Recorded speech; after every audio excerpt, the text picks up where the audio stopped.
What's the most disturbing thing you've ever seen hidden behind a school tradition? For the 3 years I taught PE at that rural Texas elementary school, our principal and vice principal forced every teacher into a mandatory integrity check-in every Friday after the final bell. We'd all file into the library, sit in a circle of folding chairs, and every single staff member had to confess one ethical misstep we'd made that week. Principal Karen and Vice Principal Todd swore it was a district-mandated tradition meant to uphold our core values as educators. The truth? It was just their way to publicly shame us, put us on performance plans, and threaten our jobs for the tiniest infractions, while they skated by with zero consequences for their own massive failures. Ms. Lopez, a 24-year-old first-year second-grade teacher, first-gen college grad, and the kind of teacher every kid dreams of, got crushed by this ritual just 2 months into the school year. During the check-in, she nervously confessed she'd let her class have 5 extra minutes of recess after they'd aced their math test. Karen and Todd spent the next hour grilling her, calling her irresponsible, saying she was undermining the school's academic standards, and accusing her of not taking her job seriously. By the end, she was in tears, and they'd put her on a 90-day performance plan, threatening to fire her if she stepped out of line again. That's when I decided I was going to tear their fake integrity ritual apart. I spent the next 3 weeks gathering everything I could. I pulled 2 years of attendance records, saved every PDA bank statement I could get my hands on, archived every email chain where Karen and Todd admitted to cutting corners, and even recorded the check-ins on my work phone, just to have proof of how they treated us.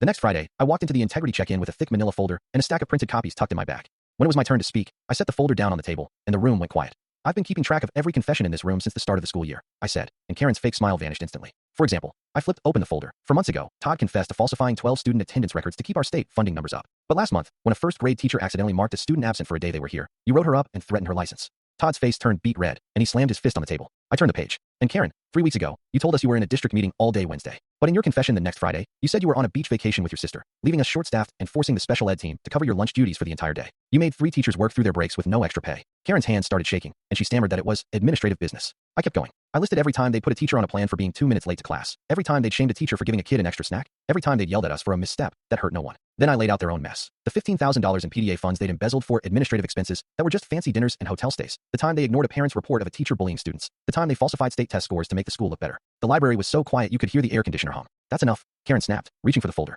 I pulled a stack of copies out of my bag and held them up. I made copies of every single document in here, every attendance record, every bank statement, every recording. I sent them all to the school board Wednesday night, with a full letter from 18 of the 22 teachers here about how this ritual has been used to bully and intimidate us, that I also CC'd the state education agency, just for good measure. Todd stood up so fast his folding chair clattered to the floor. This is absurd. We're the administration. We set the rules for this school. Really? I said, crossing my arms. Because the whole point of this integrity check-in is that everyone takes responsibility for their actions, right? Or is it only integrity for the people who can't fight back? My confession today is this. I want this ritual gone. Forever. Or we can all sit down with the school board and go through every single one of these documents line by line. The following Monday, Karen sent out a school-wide email saying the integrity check-in was canceled, effective immediately. She said we'd proven ourselves to be ethical, responsible educators who don't need formal check-ins. Todd couldn't look me in the eye for months. The best part? A month later, I walked past the principal's office and heard them arguing about the missing PDA funds. Karen yelled, "How are we supposed to cover this if the board asks questions?" Todd snapped back, "Maybe we should bring back the integrity check-in."